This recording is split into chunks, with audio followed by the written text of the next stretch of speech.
ito ay rated SPG. Striktong patnubay at gabay ng magulang ang kailangan. Maaaring may masiselang tema, lengguwahe, karahasan, sexual, horror o droga na hindi angkop sa mga bata.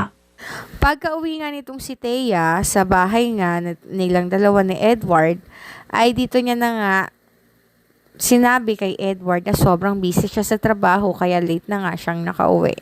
Ang daming problema sa kumpanya kaya naman pinersonal nga siyang sabihan nitong si Edward na baka kaya siya ginagabi ay dahil inaayos niya ang problemang ginawa nitong si Paulo. Nainis noon itong si Thea dahil pakiramdam niya ay pinagdududahan siya ni Edward, ngunit totoo naman talaga na nagdududa na si Edward sa mga ikinikilos niya. Lalo pa nga na sa tuwing galing siya ng trabaho ay talagang parang napakasaya niya. Malayong malayo sa pakitungo nito sa kanya. Kaya naman tinanong nga niya itong ang si Thea kung sino ba ang taong nagpapasaya sa kanya.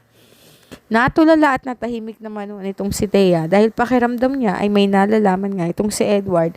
Ngunit ang totoo ay hinuhuli lang siya nitong si Edward. Naglagay nga ng tracker itong si Edward sa cellphone nga nitong si Thea dahil pakiramdam nga niya ay may malalaman siyang hindi maganda. Nung mga oras na yon ay kinausap nga niya ang isa sa mga kakilala niya sa kumpanya at sinabing manmanan nga itong si Thea. Noong una nga ay ayaw nga nilang gawin dahil alam nila na matatanggal sila sa trabaho at mananagot sila kay Paulo. Subalit binayaran sila ng malaking halaga. Pinicturean nga nila itong si Thea at itong ang si Paulo at ipinadala nga kay Edward. Dahil dito ay humingi nga ng kopya ng CCTV footage itong si Edward. Kitang-kita nga ang ginawang kalokohan nitong si Paulo at itong si Thea. Kaya naman pag uwi nitong si Thea ay tinanong niya itong si Edward kung kamusta na ba ito at nasampal nga siya ni Edward.